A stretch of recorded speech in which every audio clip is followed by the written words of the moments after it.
Hi, and welcome again to AP European History. My name's Paul Sargent. Today we're going to take a look at Impressionist art. And before we get started, I have to say this is one of the most popular forms of art that people see today. And it really is sort of like important because it marks the first real change in Western art since the Renaissance. This is a time where artists start throwing out conventions that have been around for centuries, like trying to have perspective and balance and color and outlines, and they take all of, or at least many of them, take their works from inside the studio and they go outside. They want to paint not just images as they might have figured them or seen them or whatever else, but they want to paint moments in time.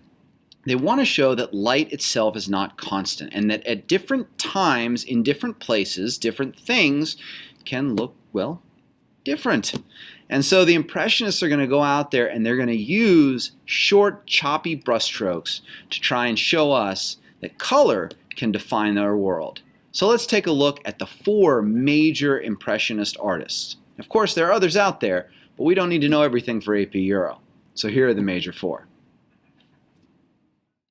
In order to understand Impressionism, we have to understand that these guys didn't use black and white. They only used color to define their composition. And originally, this made them completely shunned by the establishment.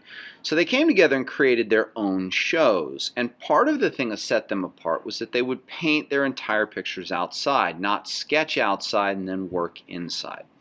And one of the very first who's considered the father of modern art was Edouard Manet. In his early career, he tried to paint with the masters, and we saw some of his paintings of his early career in our realist segment, but he was shunned, and so eventually joined the Impressionist shows. The first painting of his that I'm showing is The Railway from 1873. You'll notice here that the focus is on the individuals. It's not a sweeping view of the train station or anything like that. In fact, if you look at the background, you get iron bars and steam. That's really the only indication of the train. And then some background buildings in the back. But definitely the focus is on the individual. Here at the bar at the Folies Bergère, the subject isn't the bartender, what we originally look at. It's the artist's immediate impression of how the scene looked when he was painting. And the idea is to take a moment in time through the eyes of the painter and create their impression of what's going on. Manet was also known for going out into the world when things were happening around him. While the other Impressionists ran out to the countryside to paint flowers and things, he was right there trying to depict scenes of what was going on. And so you have this scene of the execution of Maximilian in Mexico, which characterized that side of him. Our second painter is Claude Monet, and for him, light and color were kind of the same thing. So he took his paintings outside. One of the things that he's most known for is his series of paintings of the Rouen Cathedral. And in these paintings, he tried to paint the same subject at different times of day. The first painting here, we have a picture of it during sunset where you can see sharp shadows. Now compare that to this one, which was done in sunlight and shows a really bathed in light cathedral. And you can see the lines are a little less distinct and the effect is almost washed out by the light. Now he also painted a series of paintings later on about his water lilies, and this is from his garden outside of Paris. Over the years, not only did his garden get bigger, but his canvases got bigger, and he painted more and more and more. And gradually, over time, these paintings became less detailed and hazier, so that he's almost foreshadowing abstract art here. So that's Monet. Our next painter is Edgar De Gallo. Now, he, unlike the other guys, refused to paint outdoors, saying painting is not a sport. And he had really limited subjects. They're mostly human, and he's really, really obsessed with ballerinas. All right, so the first painting we're going to look at is called The Glass of Absinthe. And really the big thing that people say about this is it's obvious that it's a very unbalanced composition. Like the people are over to the right, there's not a whole lot off to the left.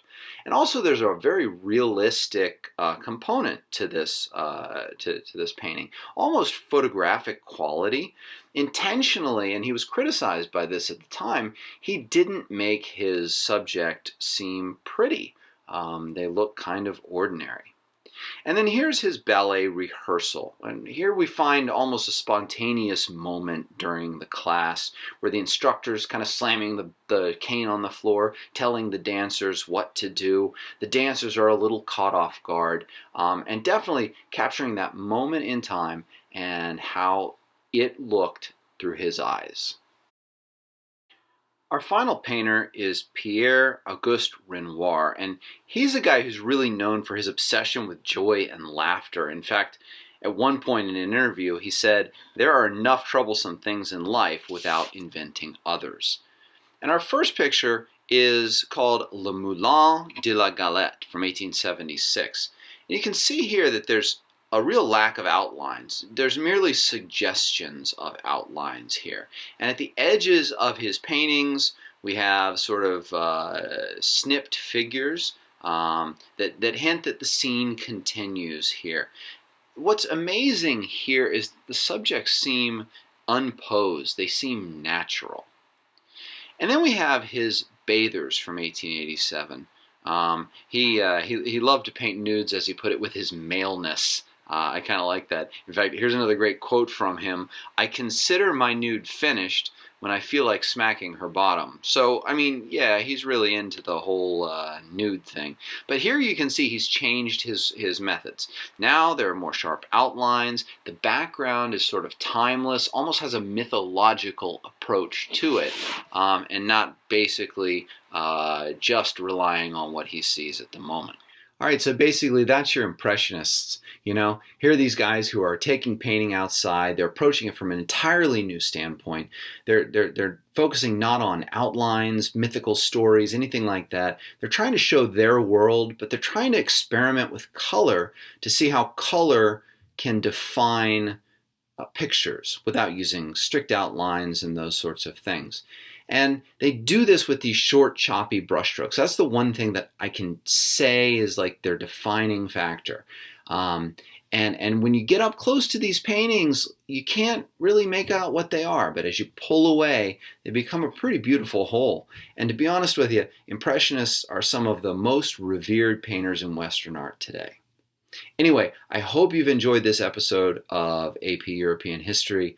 I hope these videos are helping you in your classes. If so, please let me know in the comments below, and be sure to subscribe so that you can get notified when I upload some new videos. So until next time, my name's Paul Sargent, and thanks for watching.